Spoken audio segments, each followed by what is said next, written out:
Good morning, beautiful people. It is Monday, February 3rd, 2020.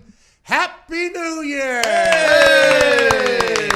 That's right. The Super Bowl concluded an incredible 2019 NFL season just yesterday. We'll talk about that all damn day today, but it really does feel as if a new year has actually began. That diet you wanted to start on January 1st, now it starts today. Maybe a couple new routines or new habits you'd like to install in your life. Today's a good day for it because the NFL season has concluded. Yesterday's game was absolutely beautiful. Going in there, we didn't know what was going to happen. Was the high-flying offense of the Kansas City Chiefs going to be able to take on the dominant defense from the San Francisco 49ers? Was Jimmy G, who only threw the ball 8 times in the NFC Championship game, going to be able to guide his team to victory in Miami against a Kansas City Chiefs defense that had been hot since Week 11? Started out very, very hot for the San Francisco 49ers. Deebo Samuel was making plays all over the place. It ended up being 10-10 basically for majority of the game. Then the San Francisco 49ers make Patrick Mahomes look like something he isn't, which was an average quarterback. The defense was suffocating. And although Andy Reid had some beautiful choreography in the backfield, which led to some points. And although Andy Reid was able to move the ball a little bit, a 10-10 tie at halftime was nothing that we thought it was going to be. San Francisco 49ers would then go on to take a 10-point lead, up 20-10 in the fourth quarter. Kyle Shanahan has been here. Kyle Shanahan has done this. He was up 28-3, if you do recall, in the fourth quarter of a Super Bowl. There was no way this Patrick Mahomes, who had already thrown 2 picks, was going to be able to lead this team back and win a Super Bowl in his 3rd year. There was no way that Patrick Mahomes and this Chiefs team that looked very average was going to be able to make it happen in the final 7 minutes. But then lo and behold, the last 3 possessions of the San Francisco 49ers averaged 51 seconds. Jimmy G misses a shot deep. A ball was dropped. Kyle Shanahan completely gets away from the run game yet again.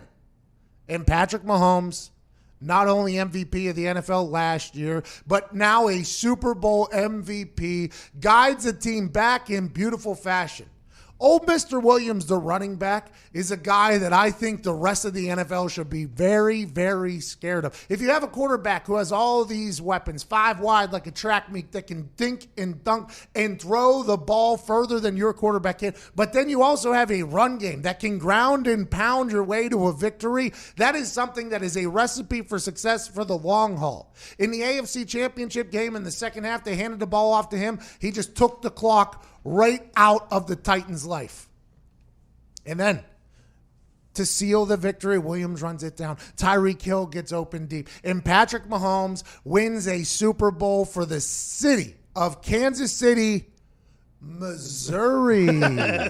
Missouri. A lot of people wondered, did Patrick Mahomes deserve the MVP? And it's all about how you look at it. Is it what you got to get to the Super Bowl? Is it just the fourth quarter of the Super Bowl? Or are you only judging what happens in the Super Bowl for the Super Bowl MVP? If you go back to when the Colts beat the Bears in the Super Bowl, a lot of people say Edgerrin James probably deserved that, or Joseph Adai, I forget which running back. The running back deserved the MVP, but they gave it to Peyton Manning because the entire year leading up to the Super Bowl was basically on Peyton's back. Patrick Mahomes did not play like Patrick Mahomes for the first 3.5 quarters of that game last night. He was off. He looked tight. There was balls being missed that he didn't normally miss. And even on that 3rd and 15 deep ball that he threw to Tyreek Hill, it wasn't a standard Patrick Mahomes ball. But what Patrick Mahomes did all season, not all season actually, second half of the season and in the playoffs and then in that fourth quarter, warrants an MVP, warrants a $200 million contract that he's going to get, and good for Andy Reid finally getting the monkey off of his back and winning the Super Bowl. I loved every single moment of it. Every single moment of it. I hammered the Kansas City Chiefs -1.5. I did a long time ago. I went on every show and talked about it, and every human that was a super smart human was telling me, like, hey, defense wins championships. There's a reason. Defense wins championships. And damn, it looked like it for a long time. I even lost a little bit of hope I even said, oh my, I was wrong. I was preparing for an entire show of this week talking about how I was wrong in the fact that defense does win championships. And in the end, turns out Kansas City Chiefs defense did a great job. Their defense did help them win a championship. But whenever Patrick Mahomes and that offense had to make plays, they did. And ultimately, they covered. The live over that was at 47.5, that hit. The money line in the tails call, that hit. I mean, I won 10 out of 12 last night on bets. I had a big night on FanDuel trying to bankrupt every single dollar that they have. We might have done it, by the way. We got a lot more to break down from this from the game. We got Michael Lombardi joining the show. We got phone calls from you, 1-833-622-3331. Can't wait to chat with you. Let's have a Monday, February 3rd. Happy New Year. Congrats to the Kansas City Chiefs on becoming the Super Bowl champions in Super Bowl 54 in Miami. Was an absolutely glorious one. Evan Foxy, please play some Chase Rice. It's the perfect occasion for mental vacation from the heart of the nation. Not your medication, 2 hours of magic. Let's give it a go.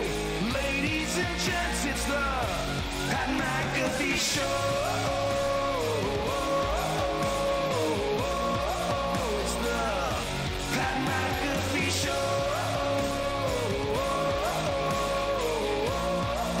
It's the Pat McAfee Show. You're damn right it is. Got a couple of people off this week. I'm going to be off next week. It's been a long fall, long football season. Excited to chit-chat all the way through this offseason because now is officially basketball season at Tone Diggs. I know you're excited about it. Yeah, I'm huge into it. College basketball, NBA, betting every single day. It's really getting me through this tough time. That a boy. We're, 10 hours in? Yeah, I don't handle things well. At Nick Moraldo is here. He's stating that it's hockey season. Still don't believe that's the case. When did playoffs start? April, May.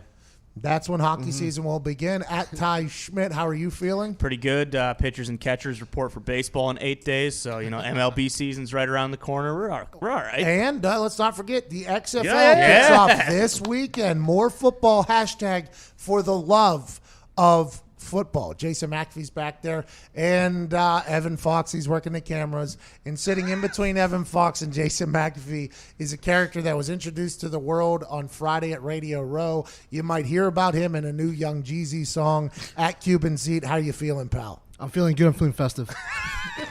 You look fantastic. Now, let's talk about this. You only have one Hawaiian shirt. Is that accurate? That is true. It's a lot of water. Using a lot of water in my house right now, washing every night. Yeah, I bet. The good thing is the water that you save from not taking showers, you can use on that.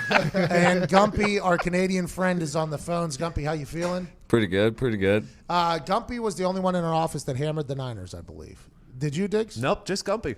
Diggs and That's a Gumpy, lie. the two guys that run one of our betting shows, Good Better Bets, hammered the Niners. And Gumpy, I think the thing about watching you watch that game last night is just like Tyrann Mathieu. Whenever they went away from the run and they started throwing, the Niners, now they only rushed the ball 10 times in the second half.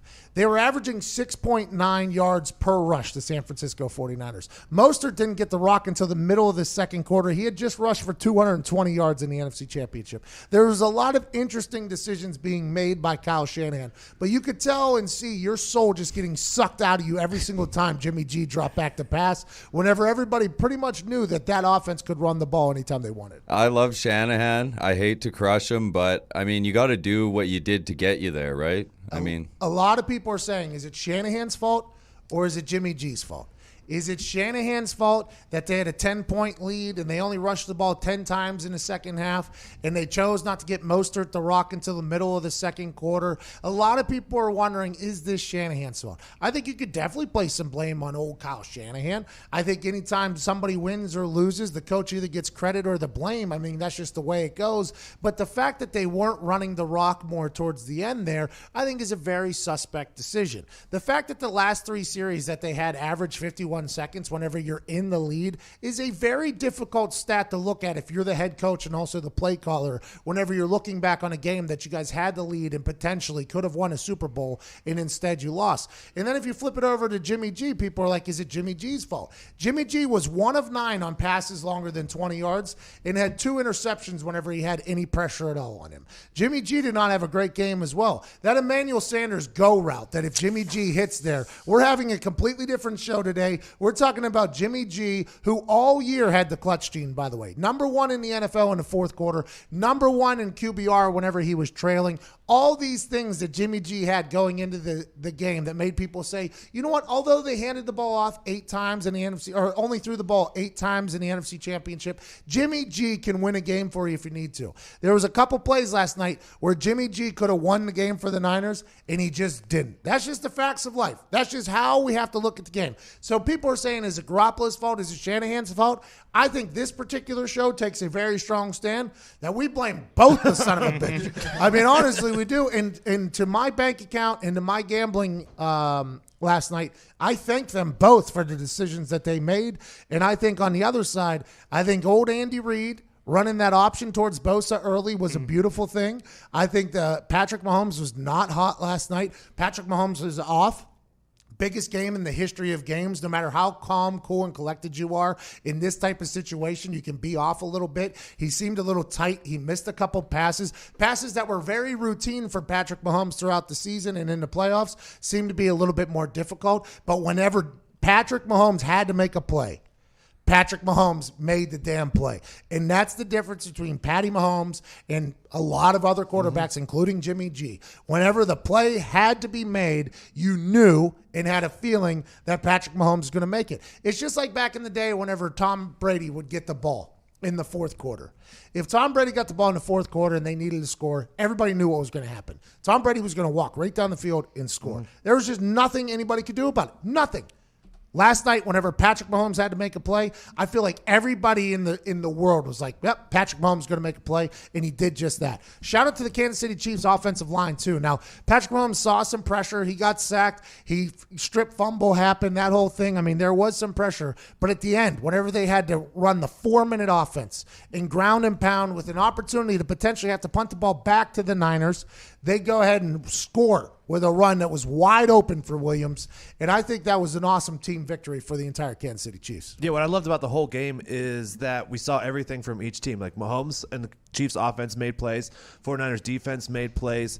The Chiefs defense stepped up. The 49ers run game made some plays. So it was like everything that everyone had talked about needed to happen in the game did happen. It's just that in the end, Chiefs offense, Patrick Mahomes made more plays. And Kyle Shanahan abandoned the run whenever they were in the lead in the Super Bowl in the fourth quarter. After Mahomes was picked with 12 minutes left, they ran the two drives after that. They ran 5 passes, 3 runs, only ran off 4 minutes of clock.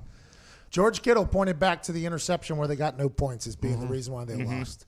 And I think that's an incredibly mature hindsight look at it because that's true. I think they did something that not a lot of people were able to do, which is get a turnover from Patrick Mahomes. Did twice. Did it late with a lead. Have to punish Patrick Mahomes and the Chiefs whenever that happens. They just weren't able to do that. And by the way, Chris Jones is an animal. Yeah. Tyrann Mathieu, beast. Frank Clark, hilariously great football player. He's hilarious and he's a great football player. That Chiefs defense had to step up, and they did on numerous occasions. We'll talk to Michael Lombardi about that when we get back on the other side of the break. Every night, local police departments from across America receive hundreds of calls from burglar alarms. The vast majority of the time, they have no idea whether the alarm is real or not. Is there really crime going on? All the alarm company can tell them is that a motion sensor went off. SimpliSafe Home Security is different. If there's a break-in, SimpliSafe uses real video evidence to give police an eyewitness account of the crime. That means police can dispatch up to 350% faster than for a normal burglar alarm. You get comprehensive protection for your entire home. Outdoor cameras and doorbells alert you to anyone approaching your home. Entry, motion, and glass break sensors guard inside. Plus, SimpliSafe protects your home from fires, water damage, and carbon monoxide poisoning. It's 24/7 monitoring by live security professionals. You can set up your system yourself, no tools needed, or SimpliSafe can do it for you, and it's only 50 cents a day with no contracts for comfort. Wow. Visit SimpliSafe.com/Pat. You'll get free shipping and a 60-day risk-free trial. You've got nothing to to lose. Go now and be sure you go to simplysafe.com/Pat so they know our show sent you. That's simplysafe.com/Pat. We're back on the other side with a man who was a general manager in the NFL, Michael Lombardi, to break down more of the Super Bowl and the things that he saw. Big win for the Chiefs. Congrats to Kansas City, Kansas, and Kansas City, Missouri. This is the Pat McAfee Show.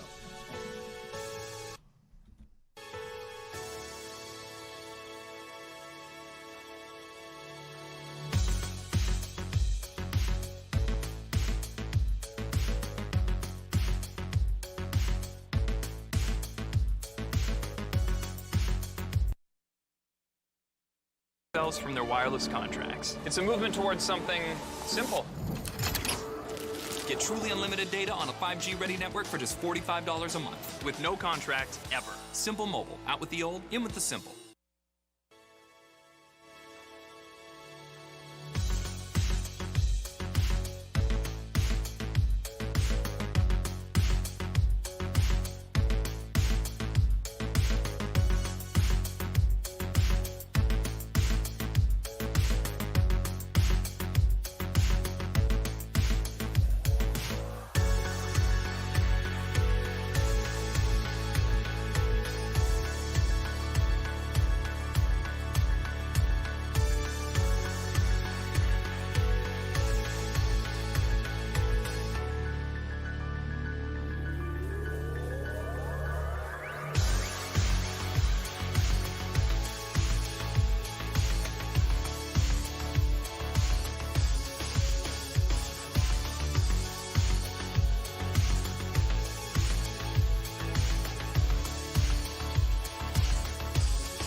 Welcome back to the Pat McAfee Show here Monday, February 3rd, 2020, a brand new year. Joining us, friend of the show, Michael Lombardi. Hello, Patrick. Mr. Lombardi, What was your takeaway from that game yesterday? Aside from a couple questionable calls from the refs, which is kind of just a picture of the depiction of the entire season, is that, refs aren't going to get it all right. That push off on Kittle, we're going to talk about forever. The offsides on the Chiefs there that Shanahan almost threw on a ref for. We'll talk about that for a little bit. There was a neutral zone infraction lineup by the Niners that wasn't called. Aside from that, what was your big takeaway from the game, Mr. Lombardi? Well, I think add other thing is my one takeaway that affects it. Barry Anderson, the umpire. I didn't realize he was going to take the day off because, Barry Anderson is the umpire. He's in charge of call holding. And if you were to tell me, and I said this on my podcast, I didn't get a chance to talk to you last week, but I said it. If they're not going to call holding on the Chiefs in this game, the Chiefs can't block them. And if this game is going to go the entire time, I said Kyle Shanahan should go to the referees and say, hey, if you're not going to call holding in this game, just give them the trophy right now. Give them the trophy right now. That was something. 42 passes. They don't get. Barry Anderson doesn't call one holding penalty the whole game. Nobody gets called for holding. It's just, it's remarkable to me. When we spent a summer, Pat, all of August, how many holding calls did we get? 1 billion. All the preseason was holding, right? That's all we got. The biggest game of the year, they don't. My takeaway is this: even if you're great at something, like Nolan Ryan can throw a fastball, Roger Clement can throw a fastball. Even if you're great at something, you got to have another pitch. And I think once the Chiefs finally tired out the front of the 49ers, they were able to gain 193 yards in the fourth quarter, control the ball for 9 minutes, get 11 first downs, and win the game in the fourth quarter, when that's where the 49ers should have won the game. A lot of people were talking, you addressed a lot of really good things there. Let's talk about the holding thing. A lot of people before the game were talking about how in Super Bowls, in big games, the refs are a little bit tighter with the flags, especially whenever it's a judgment call or a subjective call like holding, because people say you can call that in every single play if you want. They say the refs can get a little bit tight because they don't want to be the ones that decide the outcome of the game. They want to let them play. They want to do this. They want to do that. And then they call that push off, which was kind of a tight call. If you're calling that and you're not, and before when Mahomes got hit on the goal line and the ball came out, D Ford's held. He can't even get off the block. I'm screaming. There's no, look, I get they don't want to affect the game. I get that. And, that was ticky-tacky on the Kittle call. There's no doubt. The offsides call was ridiculous. Garoppolo got hit out of bounds. They didn't call that. Look, the Chiefs won. Take nothing away from it. But if you told me before the game they were going to throw it 42 times and Fisher, Schwartz, Wisniewski, Ryder, the doctor, Tarta, we're not going to get called for holding, I would have said, well, just give them the trophy. We don't need to play the game. Okay, well, they did get the trophy. And the fourth quarter there, specifically the last 7 minutes, Patrick Mahomes seemed to find something. For the first 3.5 quarters, though, he was tight, he was off, he was missing throws that he didn't normally miss. And I actually even lost a little bit of faith. I was like, oh, no, the same thing that happened to Goff and the Rams last year just happened to this Chiefs team. But instead, in that the last 3 series for the Niners averaged 51 seconds per. They only rushed the ball 10 times in the second half. It basically felt like everything Shanahan was trying to do was just move the sticks as opposed to control the time, and they weren't able to do either of those. And eventually, Andy Reid and Patty Mahomes got hot, and you're saying it's because they wore out the front four and they were able to get a little bit more time? No doubt. I think that's the game. And look, this game comes down to 2 plays. It comes down to 2 plays, as they all do. 3rd and 15. You got Tyreek Hill in a tight split. You play cover 3. They run a cover 3 beater on it. And let's face it, only Hill can get down the field. Mahomes backs up. Bosa's tackled on the play. He's held. Mahomes backs up and retreats. He actually underthrows the ball. But that 3rd and 15 conversion is going to live with the 49ers for the rest of their lives. The other play that's not talked about is when Saleh, the defensive coordinator, decided to call a blitz in the red zone on 3rd and 10. And they get the pass interference. And he's got man-to-man coverage. When he played man-to-man coverage, he got toasted. And I think the problem is they didn't play good enough on 3rd down. 3rd and long should have been the 49ers' deal. That should have been their game. The reason Mahomes wasn't playing good was because he was getting the crap beat out of him. He was getting hit. And finally, when that pressure wore off and he could throw the ball, next thing you know, then Saleh got started panic, getting a cover 1 game. I don't think they have enough diversity with their defense. Their defense got tired. I said this all along. I thought the 49ers had to win the second half. They had to win the time of possession in the second half. The Colts had it 22 minutes in the second half. The Texans had it 23 minutes in the second half. They had to win the second half, and instead, the Chiefs had the ball 9 minutes in the fourth quarter and won the second half. Everybody's talking about, is it Jimmy G's fault? Is it Kyle Shanahan's fault? I think it's both of them. If Jimmy G hits that deep ball to Emmanuel Sanders, we're having none of these conversations right now. We're talking about a complete team winning the Super Bowl. And if Shanahan chooses to run the ball just a little bit more, which they're averaging 6.9 per attempt there yesterday, maybe they can keep Patrick Mahomes off the field a little bit more. In your eyes, now all the talking heads are saying, is it Jimmy G or Shanahan? In your eyes, who would you place more blame on? Well, I think blaming the quarterback's a lazy narrative. I really do. I think Respect. I blame it on their defense. I think that, when you can't get off the field on 3rd and 10 and you're supposed to be the best defense in football, there's something wrong there. I mean, if you got a 3rd and 10 in the red zone and you're supposed to be a great defense and you don't get off the field, there's something wrong there. You let them score touchdowns. I mean, if you stop them on 3rd and 10 there, you maybe make them kick a field goal. All of a sudden it's 20-13 instead of 20-17. Now you get the ball back. I think it's a team loss. I think certainly, Kyle, if you would have told me before the game, Patrick, that the Chiefs were going to run the ball 29 times and the 49ers 22, I would have said you're crazy, right? Like that wasn't what I thought was going to happen. And you can blame the quarterback. Yeah, he had his moments. I thought he played well for moments of the game. There's no doubt he made some great throws. He missed some. But I think that's the lazy narrative. The narrative is simply this. The Niners' strength ended up killing them down the stretch in 9 minutes to go in the game. You got a 10-point lead with 10 minutes to go in the game, and you let their best player catch a 45-yard pass on you. That's on you. Hey, live by the sword, die by the sword, Mr. Lombardi. Do you think the Niners are poised to make another run? They've paid Jimmy G. They don't have to worry about that. Now, granted, I'm sure they have other free agents that aren't getting talked about. Are they more likely to make another run, or the Chiefs, you think, who have to pay $200 million to Patrick Mahomes, which is what everybody's expecting?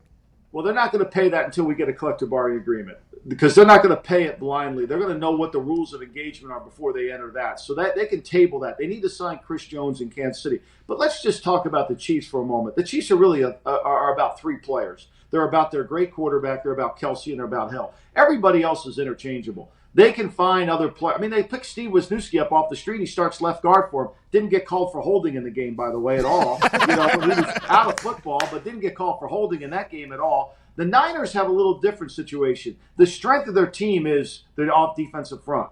Buckner, Armstead, they got to sign those guys to contracts. They got Solomon Thomas, who's not a great player, but he's part of their rotation. And then they've got Bosa. So they've got to put their money in the defensive front. That's the key to their football team. That's where they have to really build. I think it's going to be harder for them to get back than the Chiefs because the Niners, we know this, they were 6 inches away from not being the number 1 seed.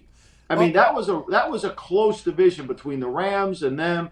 And so there's no gimme putt for them. I think this was a moment they had, and they let it slip away. By the way, that was a massive tackle against the Seahawks there on the goal line is what you're referring to, I do believe. When you mentioned that collective bargaining agreement, I've been talking about this for a couple months because I think it's a lot bigger storyline than people are giving it. Now, I don't think it moves the needle for a lot of places, especially in the middle of the football season, but I think this is a massive storyline, especially with Tom Brady's a free agent, Patrick Mahomes is a free agent, Dak Prescott's a free agent. A lot of big-time quarterbacks and big-time names in this NFL are now free agents or about to be free agents. But just like you said, nobody's going to sign a deal until they understand what the salary cap is, what the salary cap is going to be, what the rules are for OTAs and all this stuff. And it looks like it sounds like that's not going to be finished until the 11th hour, which I think is common whenever you're talking about billions and billions of dollars being negotiated. How do you see this all playing out?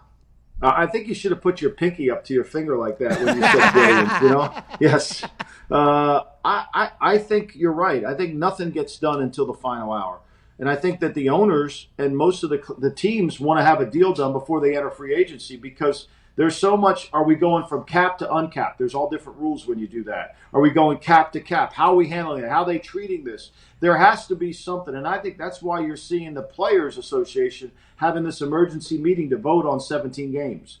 I think the owners want to know one way or the other. Now, we've been told that in that 17 game, there's a lot of caveats that the players are getting that they might want to reconsider the 17-game season or not. Obviously, I don't know what they are.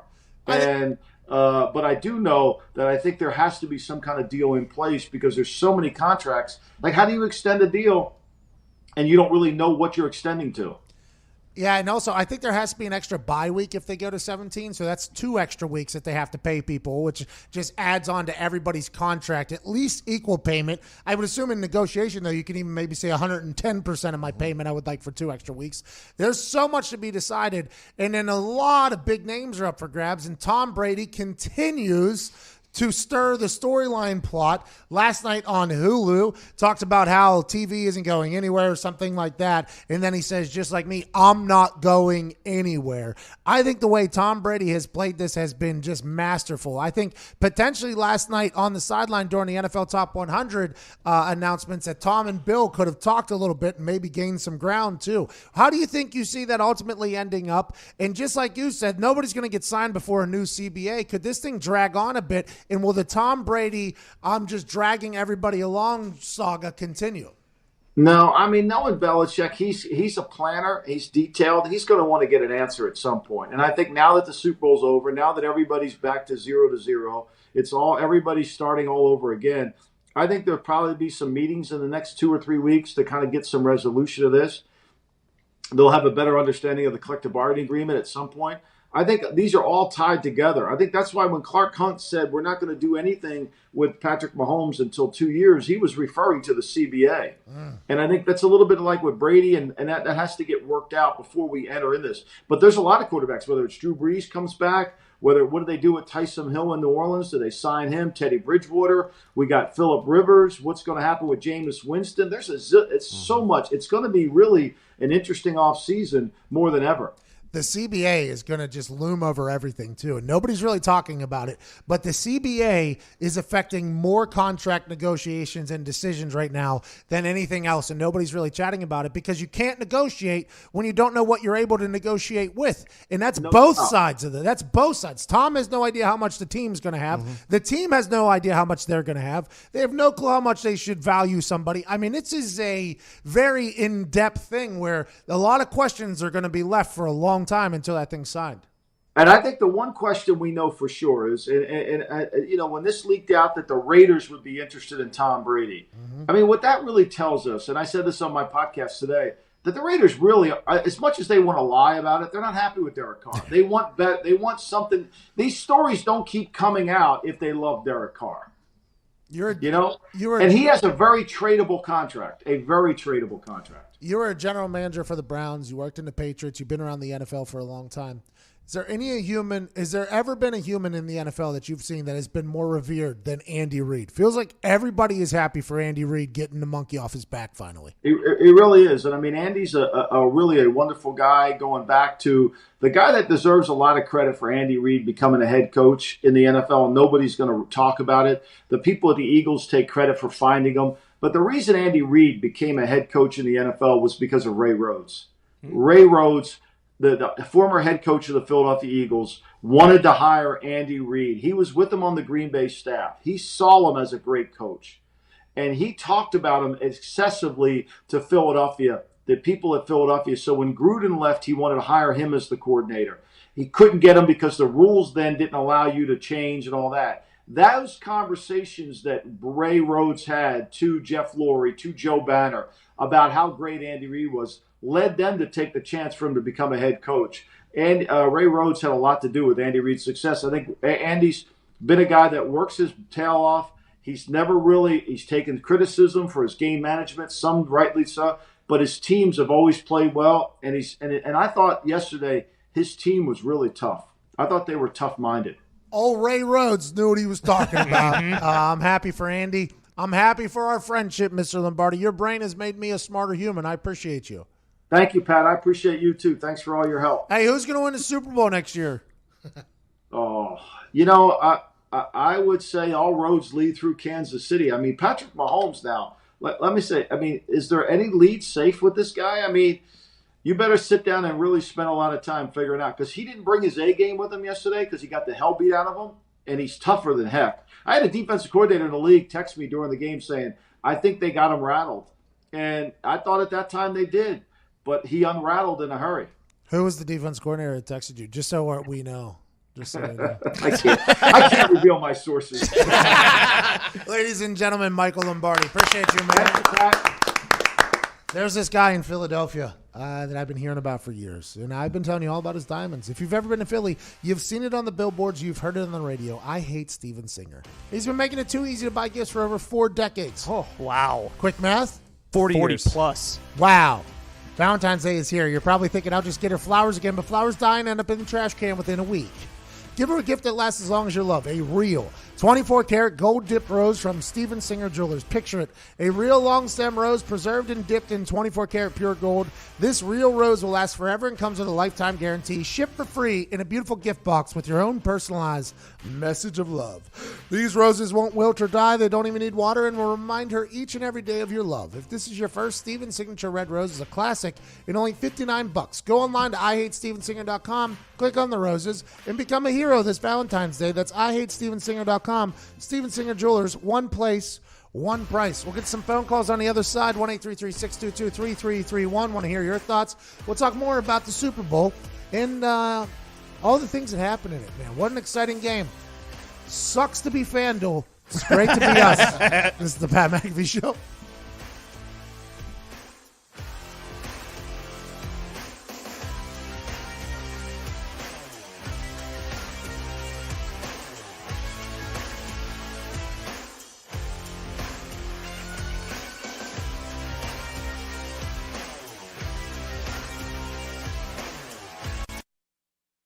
Mobile, you get the no contract advantage. Unlimited talk, text, and data now for $30 a month. Now on a 5G ready network with no activation fees ever. No confusion, no complexity, no frustration, and no contract. Ever, ever, ever. Now get unlimited talk, text, and data for $30 a month. And now 5G ready. It's our best deal ever. Buy yours now at nationwide retailers or at Simple Mobile dealers. Learn more at simplemobile.com. Simple Mobile. Out with the old, in with the simple.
Welcome back to the Pat McAfee Show, Monday, February 3rd, 2020. Congratulations to the Kansas City, Missouri Chiefs.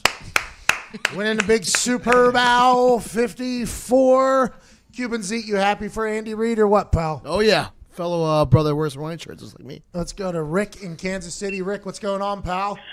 Mi amigo Patricio McAfee. How are you, buddy? Oh, Long time Rick. no talking. Rick, good to hear from you, man. How have you been? A little hungover, but I'm all right. I can fathom. Sean's show got canceled. You called back into our show. How's it been over there, man? It's been great, man, especially the last 24 hours. We've had a really good time. Still doing the thing, and you know what? I figured I'd call in today since Chiefs won the Super Bowl, man, and it was quite a party over here. I could fathom. Now, this was the first time in 50 years the Kansas City Chiefs had went to the Super Bowl. People forget Andy Reid took the Philadelphia Eagles to the Super Bowl after a 24-year Super Bowl drought. He does it now for the Kansas City Chiefs, cementing his legacy as a Hall of Famer, an all-time legendary human being. What is that parade going to look like in Kansas City? I assume the kingdom is going to be pretty wild. Is that an accurate statement? Yeah, I mean, everything is going to be pretty much canceled on Wednesday, and they're saying over 2 million people will show up. Last night, the place where they were watching the game ran out of beer like 3 or 4 times, and there's got to be, 10-plus bars in that area. So, yeah, it's going to be pretty wild. I appreciate your call, Rick. Great to hear from you. Over 2 million people, they say. What does that mean? Just everybody in Missouri and Kansas? Is that how many people? Like, what's the population of? On it. I'm excited to hear what that's awesome. That is beautiful. What are some of the pictures? Some of those parades are just iconic moments. I would assume the Kansas City one is going to be, because the Chiefs fans have been a legendary fan base from jump. I mean, Arrowhead is a place that everybody that goes there goes, man, I am nothing short of impressed of this place, these fans, the environment, the atmosphere, the energy. Now, all of them, even the people that can't get in the games because tickets are sold out and everything like that, now all are going to direct their attention 100% towards partying and celebrating and having a good time. Wednesday is going to be must-see television over there. Just the city is 500,000, but within a very close difference, you have Des Moines, Omaha, Lincoln, Topeka. Remember when Wichita. When the Cavaliers finally won the NBA, I was thinking about going over to Cleveland just to see what it was going to be like, because this is Cleveland's first celebration for anything in a long time. They stopped flights going into Cleveland. Remember, they weren't letting people go to Cleveland because of how many people were going to be there. I would assume Kansas City is going to be all doors lead to us. Let's have a good time. That is going to be a scene over there. That is going to be a blast. And Patrick Mahomes is going to be floating around on a truck or something like that. Him and Travis Kelce are just going to be hammering beers, having the time of their life. I am very, very happy for all of their fan base and those players. They pack the house too when it's freezing and the weather's terrible, and so even when they stink. Yeah, exactly. So that's not going to deter anyone from going either. Let's go to Jody in Idaho. Jody, what's up? Hey Pat, this is a beautiful day in Idaho. You should be here. Hold on, who was just in Idaho? Who told us about Idaho the other? Carson Palmer. Carson Palmer lives in Idaho. I've heard nothing but great things about Idaho. I can't wait to get out there. I appreciate your call, Jody. What do you want to talk about? Well, I got to say, so let me preface this by saying I am a lifelong Dallas Cowboys fan. Okay. And Troy Aikman yesterday was beginning to really irritate the bejeebers out of me. Good word. Because I felt like he was totally disrespecting Patrick Mahomes. I mean, granted, Patrick wasn't playing up to his potential, but he was a young kid on nerves, and he got it done in the end. And I just didn't feel like he needed some of the extended criticism that Mr. Aikman gave him. I think it's tough whenever you're commentating a game. The fine balance between burying somebody and having optimism on them coming back, I think, is a tough thing to do, especially as somebody who's had to call games now a little bit. There's times where you want to bury somebody, but then you look at the clock, they're like, there's still time for this person to come back and make a play, and you don't want to seem like an idiot. But you got to remember, Troy Aikman has one of the most savage tweets in the history of Twitter about Patrick Mahomes, and somebody tweeted that Patrick Mahomes was better than Troy Aikman already. He said, come talk to me when you have 33% of my Super Bowl rings. He does now, I believe. So Patrick Mahomes, I guess, could go talk to him. But it is it's a fine line. It's a very difficult difficult thing to do, especially whenever you're going to judge somebody publicly about their performance, and then whenever they come back and shove it down your throat, that's a tough spot to be in. Troy has called so many games, though. I'm assuming he's done this plenty of times before, and if he continues to do it, he'll continue to do it. But it does feel like there's a potential slight from Troy towards Patrick Mahomes, all 100% due to that one particular tweet that got underneath his skin. Even with that taken into account, too, like all week, everyone was saying that Mahomes might be the best quarterback ever we've already seen. So, like, if he's playing terrible, like, yeah, you might get after his ass a little bit. Yeah, Troy Aikman was obviously speaking for the old guard. You know, he's like, a lot of people telling me that this guy's the best quarterback of all time. He's looked like doo-doo here for 3.5 quarters now, which would have been 100% right. And it is difficult whenever you're an old player at a position and everybody says this young guy is much better than any human that's ever played it. I assume that's a tough pill to swallow. Troy Aikman, I think, overall does a pretty good job, especially him and Joe Buck. I think they're a good booth, even though they're going to be hated regardless because they're forced to say things about teams that have a loyal fan base, regardless if it's the fan base's fault or not. But I think Troy has done a good job at what he does. But, boy, whenever you start talking bad about a player and then that player just shoves it, I mean, that is a tough spot to be in that booth. And quarterbacks always seem to be a little tougher on other quarterbacks because they can, and he's one, and he's allowed to. Or the complete opposite. Or they're way too nice because they understand how hard of a job it is, and you don't understand. Orlovsky, I can already hear Orlovsky. Carson Wentz could have. Let's go to Cameron in Jacksonville. What's up, Cameron? Hey, how you doing, Pat? Life is grand. How are you, boss? Good. I just want to open with last semester I missed every single Thursday night class because I was watching whatever game you were Hey, I appreciate that. Some bad football games, too. I appreciate you watching that. Oh, they were terrible, but it was fun. Quick question. I was wondering if you thought that the NFL pre-crowned Mahomes as the Super Bowl MVP as long as the Chiefs won, kind of as like the new face of the NFL, because a couple years back when the Patriots came back from the big Falcons Super Bowl deficit, Tom Brady played terrible, and James White had similar numbers to what Damian Williams had. And personally, I feel like Damian Williams got completely robbed of the. I can understand when you say that because Damian Williams had a hell of a night. And we talked about this in the open. I said, do you judge a Super Bowl MVP strictly off of the Super Bowl performance, or do you take into account everything that led to the Super Bowl? Everything. The playoff runs, being down 24, being down 10, Patrick Mahomes having to put a team on his back for the second half of the season. Do you judge that alongside of it, or do you strictly judge the Super Bowl game itself? Because is the Super Bowl a season, or is the Super Bowl just a game? That is where the question mark falls. So not only did Tom Brady not win a couple times, granted, they won 6 Super Bowls. So once you get past getting a Super Bowl MVP, I feel like the entire organization feels like, okay, we can jot that off the list for our franchise quarterback. He is a Super Bowl MVP. I always go back to the Peyton Manning one where they beat the Bears. I think the run game probably won that game a lot more than Peyton Manning's arm did, but there was zero chance anybody other than Peyton Manning was going to get that Super Bowl MVP because everything that Peyton Manning did for the team to get them to that point obviously meant he was the most valuable player. Now, in that particular game, did they set up a strategy to kind of null him a little bit? Yes. But did their offense and did their team only get there because of him? I'd say yes. And that's why I would assume that Patrick Mahomes was going to get the MVP regardless. I hammered it on FanDuel. It was like plus 250 or something like that. We talked about it going in there, that there was a 100% chance he was going to get the MVP if they win because they're about to pay him a contract that nobody has ever seen before in football. And to say he's a Super Bowl MVP, he's done this, adds to the legacy of justifying why they're paying him so much. But you have to think, is it just the game MVP or is it everything that leads up to it? And I think that's where people are torn. And for me, I don't really care. No. And I get the Damian Williams argument, though, because he did have the 2 touchdowns. And then there was 2 plays on each sideline where he made someone look stupid and ended up getting the first down when he probably should not have got the first down. I mean, he had a great game. I think if you go strictly off of the game, strictly off the Super Bowl, Damian Williams, playoff Damian, is the guy that kind of willed them to victory.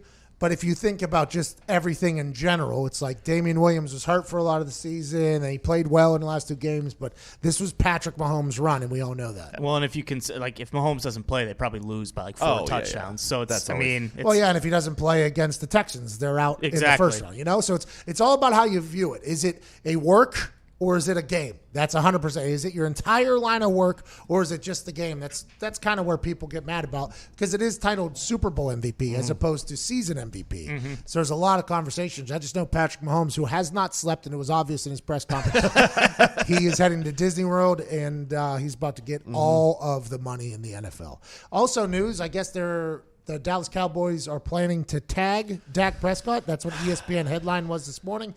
They're planning on tagging Dak Prescott. So good for Dak Prescott getting like $28 million guaranteed. I don't know if that'll be pre-CBA or post-CBA. I just understand and assume that this is going to be another, hey, we got a new offense in here now. Let's see if you're going to be able to figure this one out like you were able to figure that last one out. And are you our guy going forward? We'll make that decision later. I don't like it. I don't like tag. I mean, he's proved himself to be and he's made no money. It was a 4th-round draft pick, so he's making nothing. He's proved to be a good enough quarterback, and you're not taking care of him. And Jerry said he doesn't get cramps when he writes checks. It is a brand new offense coming in there, though. An entirely new offense. It's an entirely new system, probably new verbiage, everything. Will Dak Prescott be able to do well? I would assume if he shows any glimpses of hope in this new offense that they'll sign him.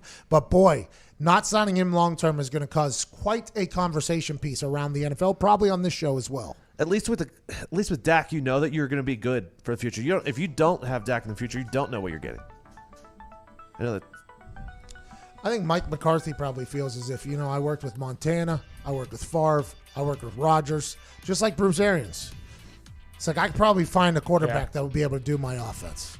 That's probably how he feels. Is it right? I don't think so. But I know that they're not going to sign a guy to a massive deal if a brand new offense is being introduced and we have no idea if he's going to be worth a damn in there. You would think, what's his name, would vouch for him. Kellen Moore. Yeah. Kellen Moore would be like, listen, last year, Jason Garrett wanted to do stuff. I wanted to do stuff. He was able to adapt. I think Dak Prescott has earned the massive payday. But I think ultimately the business decision by the Cowboys to give him a tag is paying him and also seeing if this system and Mike McCarthy. What if he doesn't get along with Mike McCarthy? Yeah. They just signed Mike McCarthy to be their guy. What if he doesn't get along with him? I think this is probably the right move. I think he's a chip on the shoulder guy, too. So, he gets another prove-it year to actually go out. And, if he puts up numbers like he did last year, you'd think that they would, re-sign him. And with that being said, I want everybody to get all of the money. Yep. But I think this is probably the right move by the Dallas Do you Cowboys. sit out if you're Dak? And not sign it? Yeah. We'll talk about that in the second hour. Happy New Year. It is Monday, February 3rd. Congrats to the Chiefs. More calls in the second hour. More conversation. This is the Pat McAfee Show. We're back on the other side.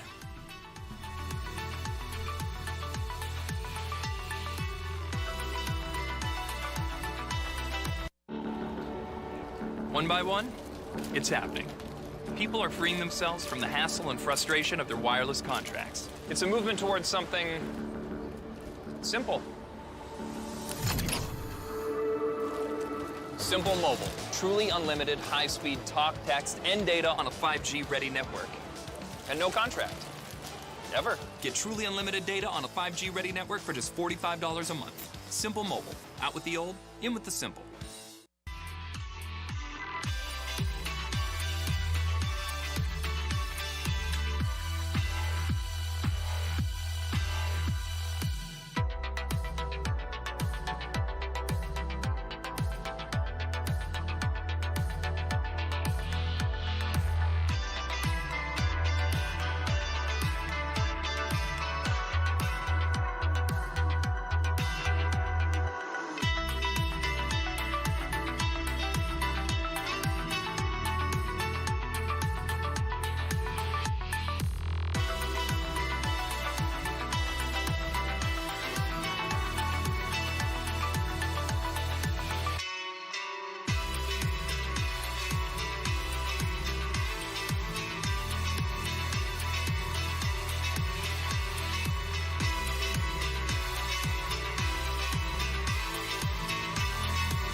vacation, 2 hours of magic. Let's give it a go.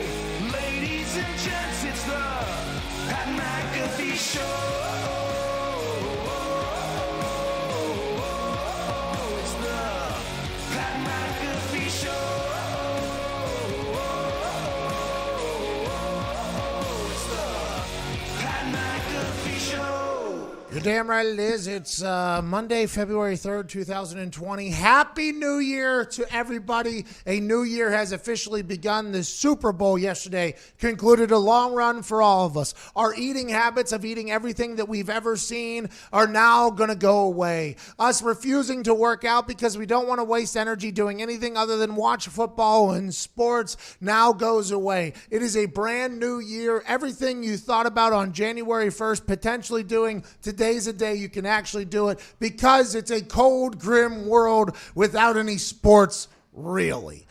Congratulations to the Kansas City Chiefs getting a massive Super Bowl victory over the San Francisco 49ers. Andy Reid gets a massive weight lifted off of his shoulders, finally becoming a Super Bowl winning head coach and cementing his legacy as a Hall of Famer and an all-time great. This man who led the Philadelphia Eagles to a Super Bowl for the first time in 24 years now has led the Kansas City Chiefs to the Super Bowl for the first time in 50 years and gets a massive win late in the fourth quarter with his superstar quarterback who didn't look like a superstar quarterback for 3.5 quarters. The dominant defense for the 49ers was getting a lot of pressure on Patrick Mahomes. Everybody wondered if that Kansas City offensive line could handle the pressure from one of the most historically great defenses in the history of our game. They weren't able to do so. Patrick Mahomes seemed rattled. His throws were off, everything like that for 3.5 quarters. Down 10 with less than 7 minutes left in the Super Bowl, Patrick Mahomes and the Kansas City Chiefs come back and end up winning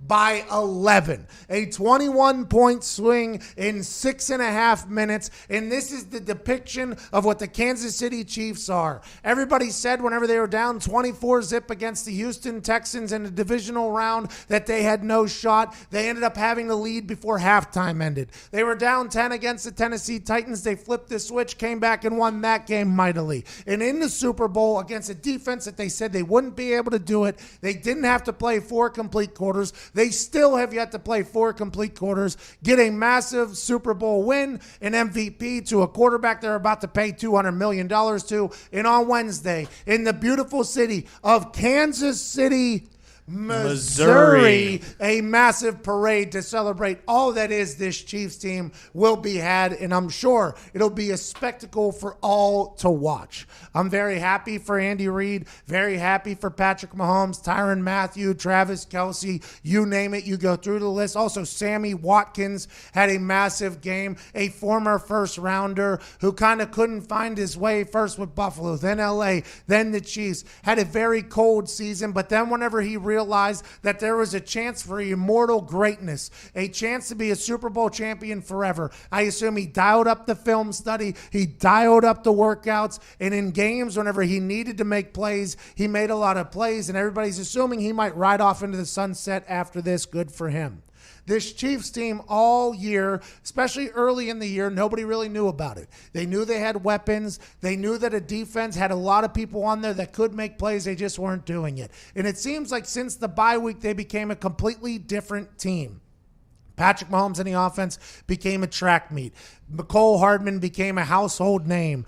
Tyreek Hill is still a cheetah. Travis Kelce is still a monster. Sammy Watkins plays good. And this guy named Damian Williams, playoff Damian, is a backfield threat that had them deactivate LaShawn McCoy, and nobody even questioned it. This team, in the second half of the season and in the playoffs, have been an unstoppable force, an unstoppable juggernaut on the offensive side of the ball, and when their defense needed to make plays in the fourth quarter yesterday, they did just that. When the offense needed to make plays to take over the game, they did just that. I'm very happy for the Kansas City Chiefs, and congratulations to the Niners on having having a hell of a season, but ultimately ending up in a locker room that is more miserable than any other locker room in the history. That Super Bowl losing locker room is a terrible place. I've been there. It's disgusting. I couldn't even fathom what it would have been like being up 10 with 6 minutes and 40 seconds left in the game and then ending up losing the big one. Now they have that taste in their mouth all offseason.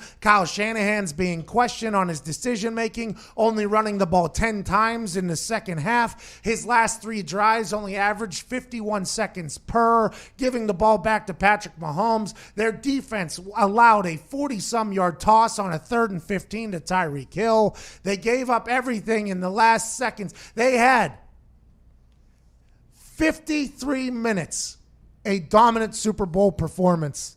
And that is just not enough for the Kansas City Chiefs, which is what everybody has said. All they need is just 30 seconds and they can flip it around. And that's what the Chiefs did, despite all odds. At one point, the Niners had a 96% chance of winning. Not only second highest percentage of winning, and you lose behind the 28-3 game with Kyle Shanahan coach, where it was a 99% chance of winning and they go on and lose. Kyle Shanahan will add this to the stack of things that he's going to have to continue to prove. Young coach, smart coach, great team. But it was just Andy Reid and the Kansas City Chiefs day yesterday.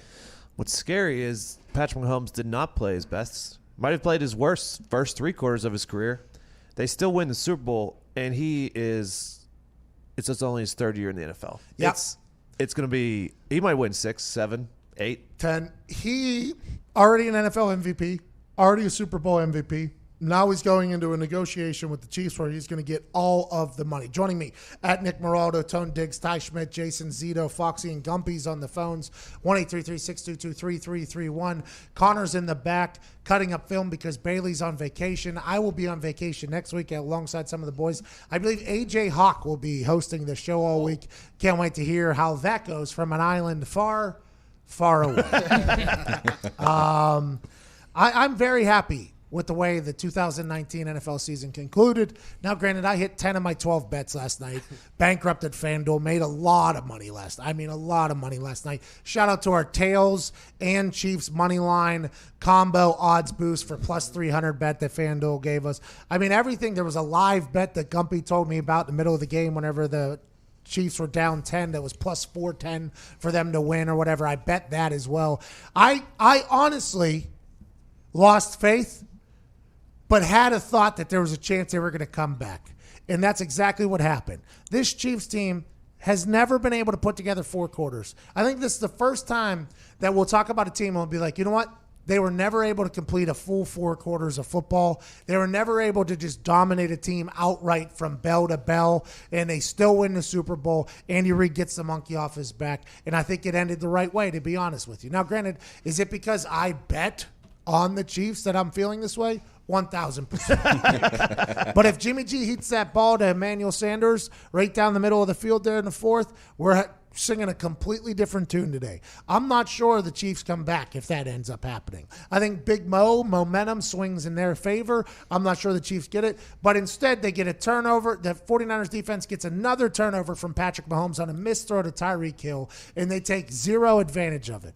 I think that is ultimately a turning point. Also, I guess you could talk about the George Kittle push-off, which was ticky-tack. That was a bunch of BS they shouldn't have called. You can talk about the potential offsides where Shanahan almost threw on a ref, like actually almost threw on a ref. But I guess there were some other things you could talk about. But for me, Chiefs are going to be a problem for the next 5-10 years in the NFL. All they need is just a couple weapons on that offensive side of the ball. Let the Veach guy find a bunch of weapons to add in there and plug in place. And Patrick Mahomes is going to be a terror in the NFL. Big congrats to the Chiefs defense, too. Everybody was coming after them early in the season. Tyrann Mathieu was not happy about it. He actually yelled at Ryan Clark halfway through the season on Twitter, telling him to keep that same energy. Tyrann Mathieu, Frank Clark, Chris Jones, who's a free agent. They're going to have to pay him. T. Sizzle, I don't know how long he has on there. I don't know how much he did yesterday. He gets another Super Bowl. Good for him. But I'm happy for this Chiefs team, and I can't wait for their celebration on Wednesday. We just kept saying last night too, like why aren't they at least trying to push the ball downfield a little bit? So we just knew like a chunk play was coming. You never really felt like they were out of it, and then once they kind of hit that one, and it was like, all right, now we're in the game. Well, and also what the 49ers did not do is they They did not run the ball. They abandoned the rush. The Chiefs actually rushed more times than the 49ers did, which nobody would have thought because everybody talks about Kyle Shanahan's incredible rushing attack being the thing. Jimmy G for 3 quarters was an outstanding quarterback, lights out quarterback. Was he missing a little bit? Yeah, but he wasn't just like a dud quarterback. He looked damn good. And in the fourth quarter, whenever they had to run the ball or should have ran the ball, there was a lot of passing. There wasn't a lot of Mostert, and there was an entire offseason now of reflection for Kyle Shanahan on asking, what did I do wrong? And I think a lot of roads will lead to not running the ball more or taking up more clock in your final couple series to keep Patrick Mahomes off the field. Personally, I think they got the MVP wrong. I think it should have went to Shakira and J-Lo. Whoa. You haven't talked about that. Go on. We did not talk about the commercials yet. I enjoyed the Bill Murray Groundhog Day Jeep one. I saw that one before the Super Bowl. I knew I was going to like that one. I like the Smart Park in the car. So good. I like that one a lot. I like that one. Down the harbor, the whole thing. I don't have a good Boston accent. I like that one. Baby Nut. We knew that Baby Nut, as soon as I saw it, I knew it was going to do well on the internet because, you know, I mean, there's a lot of innuendo there. I mean, There's a baby trend right now. there's a Baby Yoda leads to Baby Nut and all that stuff. There wasn't many others commercials, though, that I really remember sticking out. I don't really think many caught my eye that much. No, like the Doritos. I think Doritos kind of missed with Lil Nas. Yeah, that one was very interesting. It was like a duel, right, with the guy from Sam Elliott. Yep. He's from Roadhouse. No, he's from Bradley Cooper. Star is Born. Yep. Tell me something. And Samuel Big Elliott. Lebowski. Bradley Cooper stole his voice, actually. He did. Yeah. In that movie. I would too. That's what he said. Good voice. That was an interesting one. I guess I remember that. Little Nas X. People friend were of the talking show. about the Genesis one with John Legend, Chrissy Teigen. People were talking about that Yeah, one? apparently. The Mountain Dew one that we got tipped off at on Friday at Radio Row, that wasn't bad. Nice little shout out to The Shining. That was pretty good. Snickers sawing I down love that millennials. one. Oh. Snickers just took an exact attack at millennials because millennials, by the way, super healthy. They probably don't eat Snickers anyways.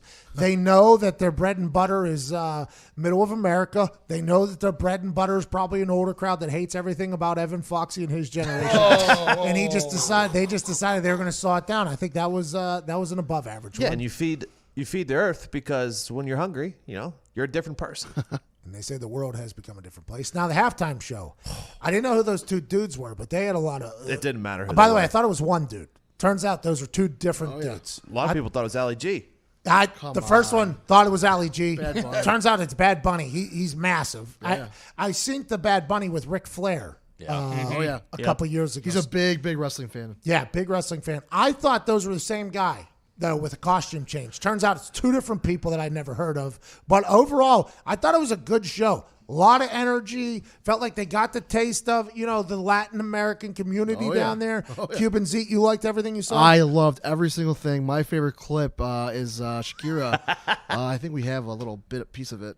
Oh, there it is. She knew that was going to go massive. Yeah. I mean, I don't know. She did the Otis from WWE, the tongue flip Shakira. And I'm a big Otis guy as well. Diggs, this is your favorite halftime performance of all time? It's right up there with Prince when it was raining down in Miami as well. It just captivated Miami. I mean, and then just to empower women, it just felt really, really well. I mean, these women have been around for a long time. They still look incredible. Shakira, J-Lo. Diggs, too. I mean, just icons. What about the Latin culture, Diggs? Yeah, love the Latin culture. Thank you, Tony. Everything about it. Hey, by the way, Miami, J-Lo's daughter. Yeah. by the way, that was cool. Yeah. A-Rod said in the pre-show on Fox that it would be a family affair, but he didn't want to give away anything. That J-Lo's daughter coming in there, and then J-Lo coming out with the Puerto Rico flag. I mean, I thought it was a good performance. High energy. Yes. Very high energy, which I appreciate. And you're not going to normally remember Super Bowl. As much as Super Bowl halftime performances get talked about a month from now, most don't get remembered. Right. This one, I think, will be remembered, although I still don't know what those two dudes' names are. It doesn't matter. It doesn't matter who the two dudes Also, are. a lot of people said it. I feel that it needs to be echoed. They really miss not having Pitbull come up there and at least do a little something. Yeah, I mean, Pitbull was on the pre-show. By the way, he sampled Black Betty. Yeah. He Questionable sampled move. Black Betty. That's like my song. He was with Regal. He was with Rob Briggs. He was on the pre-show. Yeah. He did some commercials. He was basically on everything. A-Rod was having the time of his life out there in the middle of the field. I thought it was a good performance. I did. I enjoyed it. There's people bashing it, which always happens, but I think it was a good performance. Did you say DJ Khaled was actually pre-gaming, or not pre-gaming? It was pre-gaming. Like the whole stadium was the DJ for the entire stadium pre-game, and then like when the announcers walked out, he was announcing the announcers when they were walking out on the field and stuff like that. No. Oh yeah. Like when Menifee and them came out to the set to do the Fox pregame, DJ Khaled was in the stands DJing for the entire stadium, and then he stopped and announced all of them walking out on the field. Anybody got it like DJ? Nobody's got a life like DJ Khaled. No. DJ Khaled has been the epitome of surrounding yourself with good people. Mm-hmm. DJ Khaled has made a lot of money. There's a lot of bangers with his name attached to it, by the way. Nobody knows exactly what he does. Nobody has a clue what he does. Does he not make the beats? I don't think anymore. No, I think he just kind of picks the beat and like finds the people. I assume at one point he made the beats and all that stuff. I would assume that is the case. But now it's at the point where he was DJ for Beyonce's stadium tour where he did the same exact thing he did for the Super Bowl. He just pressed play and yelled in the whole thing. Him and Flavor Flav, two greatest and most successful hype men in the history of anything. And I'm happy for DJ Khaled. Good for him. Very much so. He got a chance to cut an entire promo for the pre-show. Oh, by the way, The Rock cutting a promo for both teams. Oh, yeah. I thought they should have picked somebody different for Kansas City. Yeah, I agree. Because I think he is an actual 49ers fan.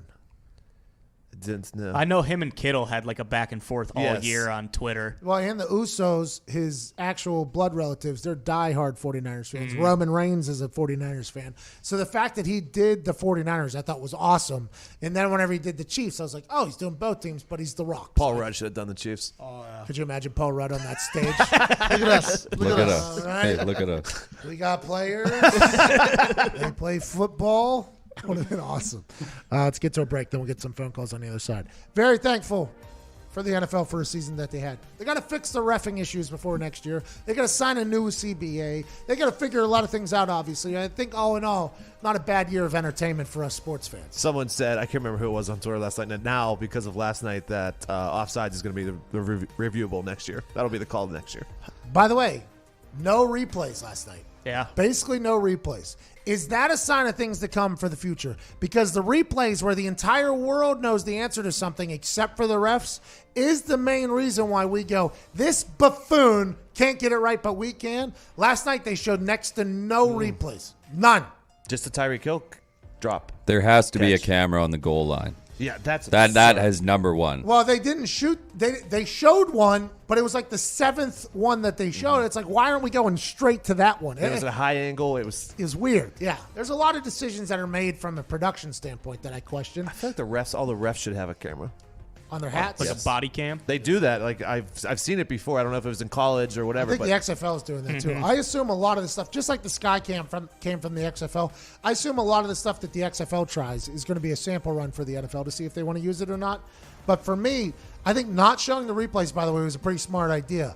I went to a Cubs game, I forget how many years ago, maybe 8 years ago, 9 years ago. They had no Jumbotron in Wrigley. Okay?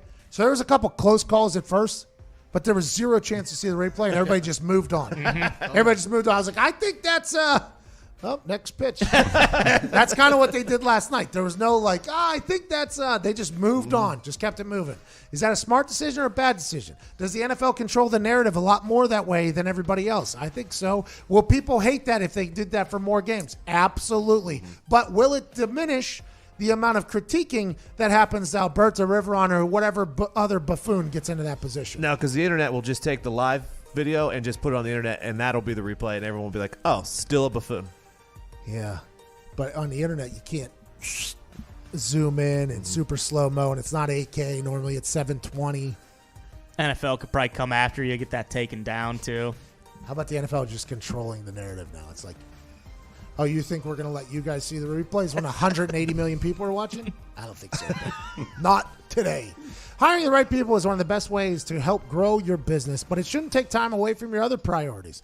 With LinkedIn Jobs, it doesn't have to. LinkedIn Jobs screens candidates with the hard and soft skills you're looking for so you can hire the right person fast. Things like collaboration, creativity, adaptability. LinkedIn looks beyond the work skills and puts your job post in front of qualified candidates who match your business requirements perfectly. That's how LinkedIn makes sure your job post is seen by the people you want to hire, people with the skills, qualifications, and other interests that help your business grow. It's no wonder a person is hired every 8 seconds with LinkedIn, and why companies have rated LinkedIn Jobs the #1 hiring platform for delivering quality hires. Find the right person for your business today with LinkedIn Jobs. You can pay what you want and get the first $50 off. Just visit linkedin.com/Pat. Again, that's linkedin.com/Pat to get $50 off your first job post. Terms and conditions obviously apply. Don't be an ass. This is the Pat McAfee Show. I have no clue why you're listening. We're back on the other side.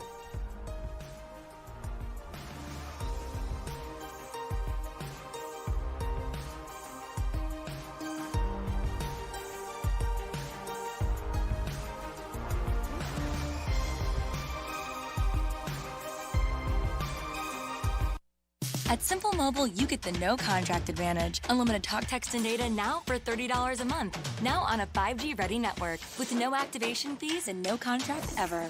That's our best deal ever. Simple Mobile, out with the old, in with the simple.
Welcome back to the Pat McAfee Show here Monday, February 3rd, 2019. Let's hear from Jared in Phoenix. Jared, what's good, pal? Hey, Pat, what's going on? Let's go to...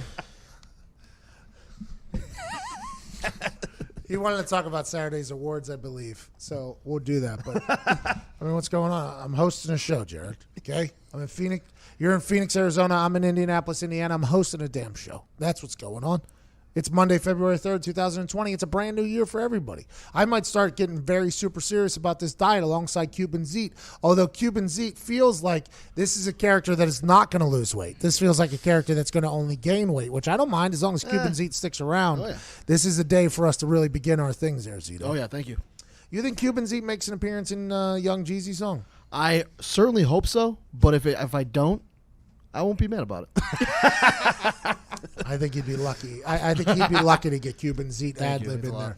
The NFL Honors Show was on Saturday night, and I watched with bated breath about how it would all go.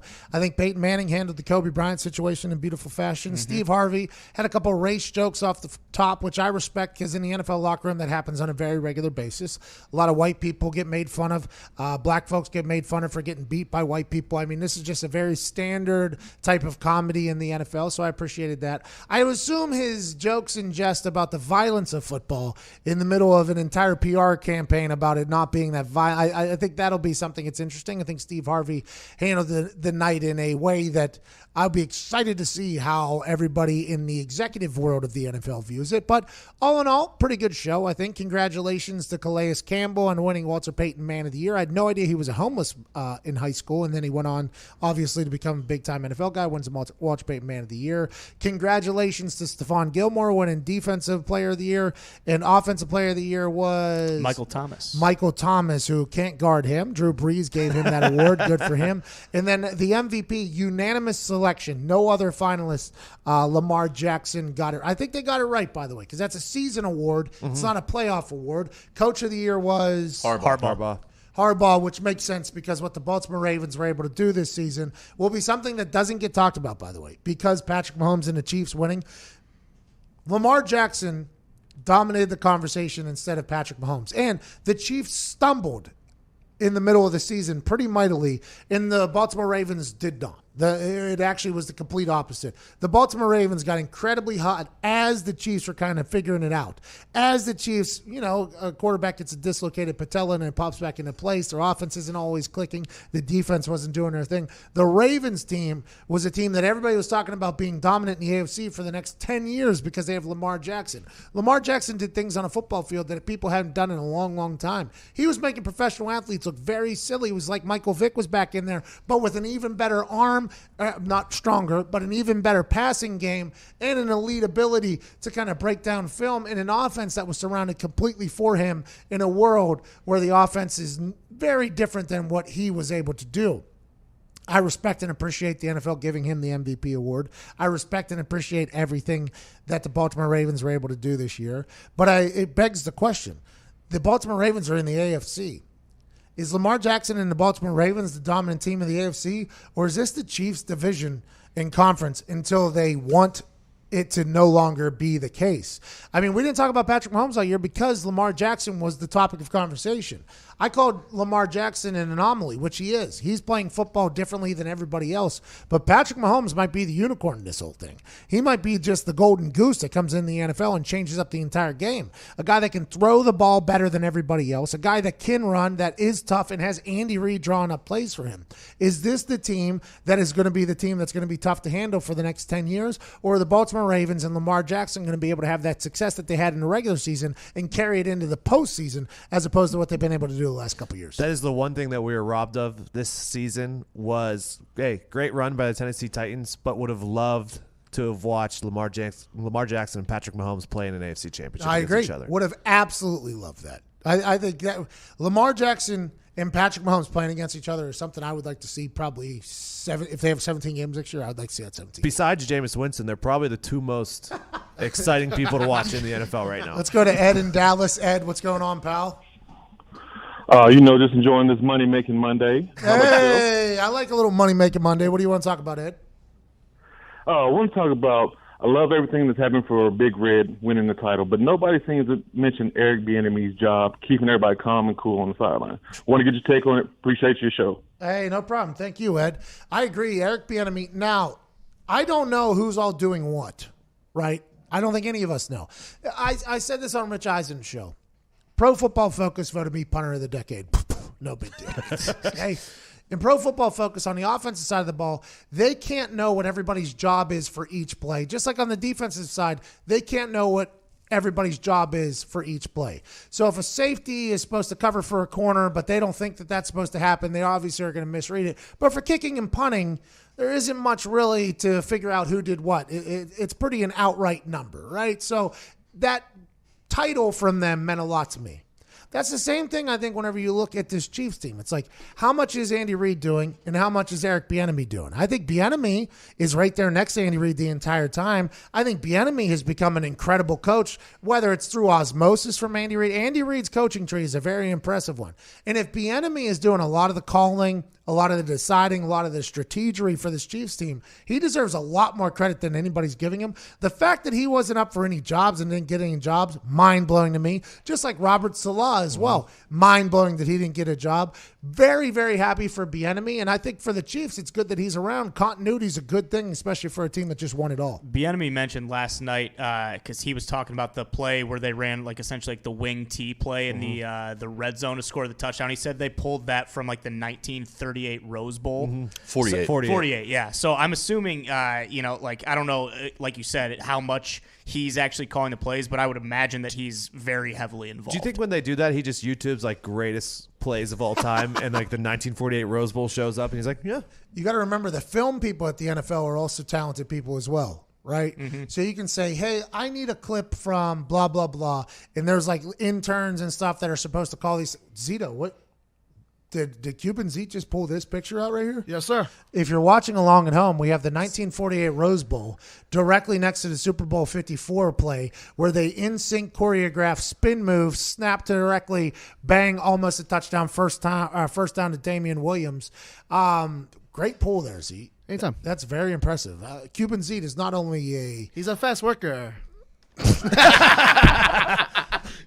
I'm happy for the Chiefs getting to keep him, and I think a lot of people would assume that the rest of the NFL that was hiring probably missed out on him. Let's assume his name goes straight to the top of the ranks next year for head coaching. He was interviewed places. He just didn't get the job. Next year, yeah. Is this guy's name Hake in Utah, or is it Jake with a misspell? That's Hake. I asked 3 times. Attaboy. Hake. What's going on there, Hake? Huh? How you doing, Patty? Hey, every once in a while you got to tell Zito to hake a take, but that's this type of stuff we got going on. Hake, how's it doing over there, pal? Hey, I wanted to start off by letting you know you and your team did a great job down there in Miami. Oh, thanks, man. We're there for 23 hours. I feel like we handled it all. We sweat out about 7 pounds each. It was very thick down there. But I enjoyed Miami. I enjoyed the people down there and very thankful for all the people we got to interview. Hake, you're in Utah. Are you a Mormon? Oh, heck no, sir. I'm from Kansas City. Gumpy. He lives in Utah. All right. Hake, what do you Yeah, no, I'm from Kansas City, living out here and working right now. Jeez. All right, Hake, what do you want to talk about, pal? I'm real excited, Pat, because I think we're entering the dawn of the new age of the NFL. Ooh. Okay. Whole new talent scheme, whole new talent field. You got Joe Burrow for the Browns. Bengals. You got Watson for the Texans. Okay. I mean, the list goes on and on. What are you thinking about it? Patrick Mahomes, obviously. I mean, there's a lot of Jackson. Lamar There's Jackson. a lot of young talent. Jimmy G now, if we're going to add him in there. You're right. It does feel as if a new era is being anointed in the NFL. Tom Brady, Drew Brees, Aaron Rodgers, all these old heads. Rivers, Ben, Now, they're all going to be. Aaron Rodgers still going to play. Ben Roethlisberger's still going to play. Tom Brady's, I'm not going anywhere, Tom Brady. Was he talking about New England or was he talking about NFL in general? He'll be still playing. Drew Brees, we don't know what he's going to be doing, but it feels as if he might not be playing after our conversation. That is just a completely guess, and I could be wrong. But it does feel as if this younger generations of quarterback is taking the baton and running faster than anybody has ever run with it. I mean, Patrick Mahomes in his first 3 years already an NFL MVP, Super Bowl MVP, Super Bowl champion, about to get more money than anybody else. Let's assume Lamar Jackson, who already has an MVP, is going to go on to win some games, get more money than everybody else. This young generation of quarterbacks is doing a great job transitioning. Kyler Murray, also a name that's not being talked about because the Cardinals didn't get as many wins as they can, although the Chiefs definitely watched the Cardinals film against the San Francisco 49ers because he caused them problems as well. I like this young batch of quarterbacks. Now, granted, we're going to go through some buffoons who are terrible quarterback who are young, who are getting an opportunity just strictly because they're young.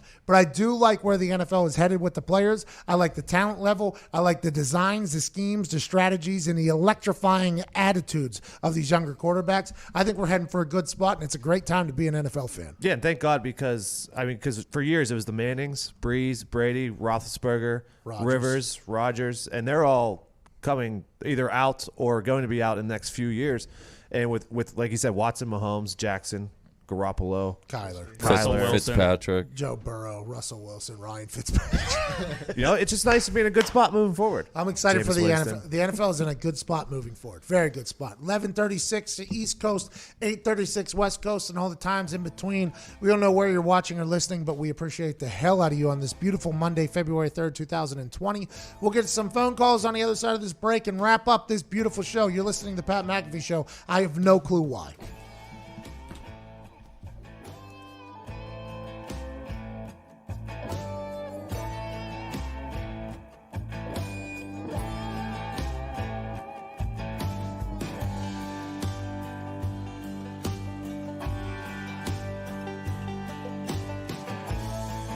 It's happening. People are freeing themselves from their wireless contracts. It's a movement towards something simple.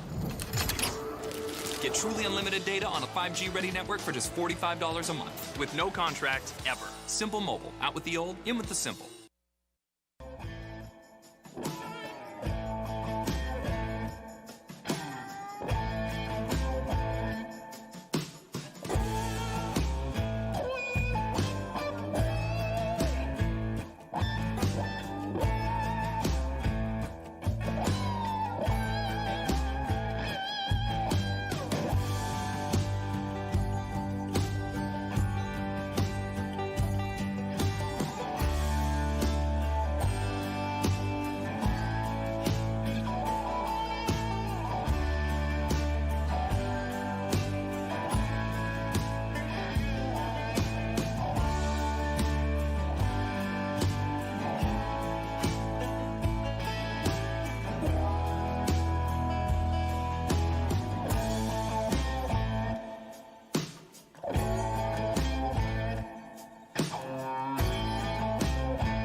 Welcome back to the Pat McAfee Show here Monday, February 3rd, 2020. Congrats to the Kansas City Chiefs of Missouri for winning the Super Bowl. Let's get disappointed by the phones. Jesse in Atlanta. Jesse, what's going on, pal? Hey, Pat. Real pleasure to finally be on the show after watching you for a couple of years now. My God. Just want to say thank you for making Mondays at work so much fun for me. No problem. We're on the rest of the days, too. Appreciate you for listening, though. What do you want to talk about, brother? I love, Yeah. I mean, honestly, just want to go back and with what everyone else and you have been saying for most of the season, just the game's changing at a nice pace. Everyone's always expecting it. Something I kept hearing all week where it was defense is going to win it. Hey, what are you going to do against that 49ers defense? And you've been one of those few people who's just been helping me preach the offense is making just so much more plays now. And took a little bit took some time for the Mahomes to get started, but he finally did it in that fourth quarter, and I thought that was really great and impressive showing. That a boy, Jesse. We appreciate you. We agree with you. I did think about that yesterday in about fourth quarter, probably about 3 minutes into the fourth quarter. I was like, man, my entire show is going to have to – I had an entire thought written out that I thought 2020 was going to be a year where we could say that the game of football has changed. The game of football with its rules meant towards more safe conditions and more points in fantasy football in an offensive-driven sport still can't beat the dominant defense. It doesn't matter if you're Jared Goff with your weapons and you take on an incredible defense like the New England Patriots last year. It doesn't matter if you're Patrick Mahomes with the most talented offensive lineup in the history of the game. If you're going against a good defense in the big game, you just can't get it done. I was wrong. I had this entire thing ready to go. And then, boom, I was right. And then everything that I said was right. They only needed a couple minutes. That defense. And this is something to be said about like NFL offensive linemen. NFL offensive linemen, what do they got? 50, 60, 70 snaps a game. If they lose twice, they're a failure, right?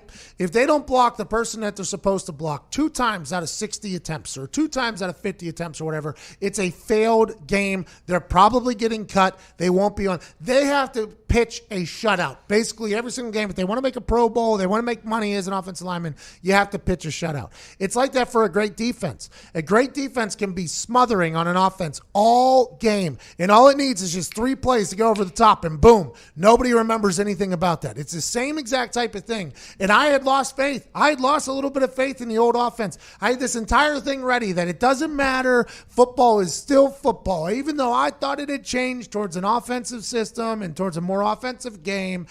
It doesn't matter. Football is football. If you have a good defense, if you can run the ball, which I chose not to do, you're still going to win games. But instead, just like I said, the offense would be too much, and that's exactly what it was. I had no idea this Damian Williams guy was going to turn out to be the monster. I had no idea that they were going to scamper in for, a 30-yard touchdown while trying to drain out the clock. I had no idea that was going to happen to hit the over, the live over that I took at 47.5 in the cover. And I mean, in the win by 7-12, which I predicted. I had no idea all that was going to happen, right? But it felt damn good when it did happen. But I thought we were in an interesting situation. I honestly did. I thought it was going to be same old defense dominates, offense can't get it done in a big game, because Patty did look tight. By the way, he looked tight. He was missing balls. He was behind in moments that he's not normally behind. He used to make no look passes that would lead wide receivers better than he was yesterday for the first 3.5 quarters, but doesn't matter, because at the end of the game, they ended up winning with their offense, and their defense was stout enough to keep a minute. I mean, Tyrann Mathieu, shout out, congratulations to him. Let's go to Stuart in Indianapolis. Stuart, what's going on, bub? Hey, what's going on down there? Hey, just hanging out, pal. What do you got going on? Hey, I'm just at work, just chilling out, man. Nice. Figured I'd get on the show. Yeah, way to go. All right. I'm just calling to see what y'all think about, we were just talking about with Lamar and Patrick Mahomes, all that new age of quarterbacks coming in. I was kind of wondering what you were going to think about the Colts, what they're going to do with their quarterback situation. Great question, Stuart. Honestly, a lot of names have been tied to the Indianapolis Colts quarterback ranks. Tom Brady's name has been thrown out for the Indianapolis Colts. Phillip Rivers' name has been thrown out for the Indianapolis Colts. They still have Jacoby Brissett, which I think they have to pay him $10 million this year or something like that. That's a decision that Chris Ballard's going to have to make. Will they pay a free agent, or will they draft somebody, or will they stay with Jacoby, who for the first time in his entire career will get an entire offseason as a starter? I have no idea. The Raiders now are throwing in their hat for Tom Brady. Officially, they've said the Buccaneers need a quarterback. The Bengals need a quarterback. Chargers. Alex Smith is back. The Chargers. What if Alex Smith ends up at the Chargers? That feels like a move that could happen. I like that Alex move. Smith. It feels like Alex Smith could potentially be out in the middle for the Chargers, a team that doesn't get a lot of hype, but he could probably manage some games and do well for them and win a couple things if he's healthy again. That'd be awesome. The Bears potentially need a quarterback. The Panthers need to figure out their quarterback situation. There's a lot of decisions that need to be made, and the Indianapolis Colts are right alongside that. What do you have, Gumpy? I read this morning. Do you think the Chiefs will give Alex Smith a Super Bowl ring? There was no basis behind it. It's just something I saw. I thought it was interesting. I don't know. I don't think so. Nah. Why? It's just a question. It's like a thank you type. Normally, I don't know about normally, but I've heard of stories of teams saying thank you to players, right? John Dornbos got one for the Eagles after he left the Eagles, went to the Saints, got a surgery and that whole thing. Yeah, it's like maybe after last year if they'd have won. This year, that just seems... By the way, whenever they decided to ditch Alex Smith for Patrick Mahomes, I thought they were dumb. Alex Smith. I think a lot of people did. Alex Smith's best year of his entire career. He was in MVP conversations. They were so good. He didn't even play the last week when Patrick Mahomes came into play. And they were like, you know what? Out with him. Let's get this new guy in. I'm like, Andy Reid, Andy Reid just doesn't want to win. Andy Reid just doesn't want to succeed. He's got Alex Smith, the best time of his career. He ships him out of town for this young guy from Texas Tech I never even heard about. And then, boy, I was wrong. I was completely wrong. I would love to get footage of Patrick Mahomes running the scout team his first year before he got a chance to play against Denver. I would absolutely love to have seen what he was doing to that Kansas City Chiefs defense. And I would have loved to have heard what the Kansas City Chiefs defense was talking about in the locker room and whenever they were alone. Like, Alex Smith is having this great year. We get it. He's doing very well. Our Chiefs are winning. But this guy that we have to play against every single day is just a different animal. And now the whole world's getting to see it. So good on Andy Reid being able to pull the trigger and make that decision, by the way. It's not an easy thing to do. You can get very content with success, and maybe it's minimal success. And not winning Super Bowls by saying minimal success, but they were very successful with Alex Smith at quarterback. The ability to make the change amidst success is a massive, massive decision to be made. And the fact that Andy Reid and the Chiefs did that to go over to Patrick Mahomes after Alex Smith, I think is one that should be regarded as a good decision a lot more than it is. I'll have to find it, but it was his rookie year, Mahomes, in the preseason, and he rolled out to his right, and I think he was falling down and threw it like 70 yards perfectly on a dime. And that's when everyone was like, oh, you know what? They may actually have something after Alex Smith. Greeny was saying about how nobody was talking about Patrick Mahomes being a good draft pick whenever he was drafted. Nobody was like, oh, this is a good signing, which doesn't make a lot of sense to me, right? Because Cliff Kingsbury's in the NFL now. Cliff Kingsbury, I guess they didn't win a lot of games with Patrick Mahomes. Patrick Mahomes actually said that being in the Big 12 helped him a lot. Because in the Big 12, they threw the ball so much, you're going to throw a pick and then you're going to have to go back out on the field. Like, he just said that helped him a lot mentally. The ability to just throw a pick and then act like it didn't even happen and get back on the field never rattled him, that whole thing. He said the Big 12 helped him with that offensive style with Cliff Kingsbury. But those two didn't have success together. You would think those two would have been able to just run the table in college football. They were not able to do that. And Patrick Mahomes not being a highly sought-after draft pick is wild to me, hindsight, because of how damn good he's become. But that's the way things go. Russell Wilson also. I mean, that guy slipped through. They paid, who's the white dude from Green Bay? Matt Flynn. They paid Matt Flynn a bunch of money, and then whenever they benched him for Russell Wilson, a fourth-round pick or whatever, everybody was like, what? You're going to play this guy, a baseball player for the Yankees? That doesn't make any sense. Stop it. Now, he plays for the Yankees. No, he doesn't. Oh, yeah. Never will. Russell Wilson plays for the New York Yankees. Okay. All right. If he goes to training camp. He will. He'll be there this year, spring training. Can't wait to see him. So he'll go to training camp, spring training. They win a World Series, they'll send a ring to Russell Wilson. Russell Wilson will get a World Series championship ring if the Yankees go on to win it. Last call of the day. Let's go to Zach in Huntington Beach. What up, Zach? Hey, how's it going, Pat? Not too shabby, Zach. You're the last call of the day. Let's not let down everybody. Hey, I got a good one for you. Most underrated storyline of the Super Bowl. Week 3, Chad Henne gets hurt. Big Red himself calls Matt Moore out of retirement, brings him in. When Pat Mahomes goes down and everybody thinks the whole thing is lost, he keeps the ship steady, gets them that win. They get that first-round bye. boom, look where we are now. That a boy, Zach. Good call, actually. Matt Moore goes back to Miami and gets a Super Bowl ring and dances in confetti in the same city that he couldn't find success in. Just like Ryan Tannehill goes to Tennessee, finds success getting out from underneath Adam Gase.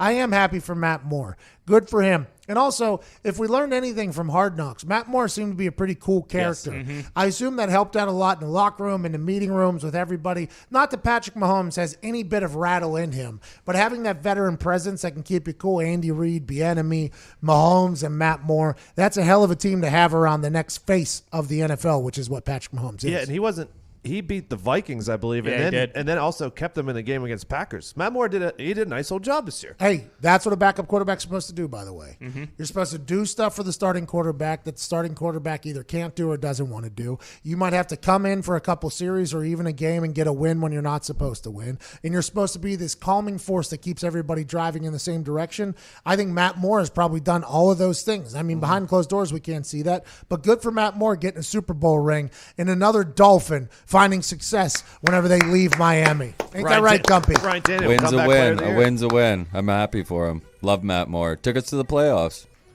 Are you taking credit for a Matt Moore Super Bowl with the Chiefs? Nope, just took us to the playoffs. He was a good quarterback. You know what? Dolphin Stadium won a Super Bowl last night. That's right. How could you not want to play there? Hey, that's a beautiful place. By the way, lights did not go out. You know what I mean? They were able to handle it. Miami's a great city. Not a lot of English speaking down there. No. No. Zito, I actually had to watch Zito. Zito actually translated for me on numerous occasions down there. Then I would ask him to reply back, and he would just repeat what I just said in English. The kid can literally not speak English, but he can understand the hell out of it. Oh, yeah. Very impressive. Cuban Zeet's here to stay? Oh, yeah, for sure. Cigar, glasses, hat, and a Hawaiian shirt. Oh, yeah. That's all you need. I respect He needs a wine shirt sponsor, so it's not just the same one every day. Well, I think we're going to create an entire line. Oh, okay. Oh, Yeah. That's good news. Well, I don't know where we're going to. I mean, we say a lot of things on the show. This has been it for Monday, February 3rd. Big congrats to the Chiefs. We'll talk more about that tomorrow and pivot into the other sports world and conversations about business. Tom Brady's, the CBA, you name it. There's a lot to talk about still. The XFL starts this weekend. That should be a blast. I can't thank you enough for listening or watching this show wherever you may be. You have other options. You choose to listen to this. For that, I don't know. This has been the Pat McAfee Show. You're the best.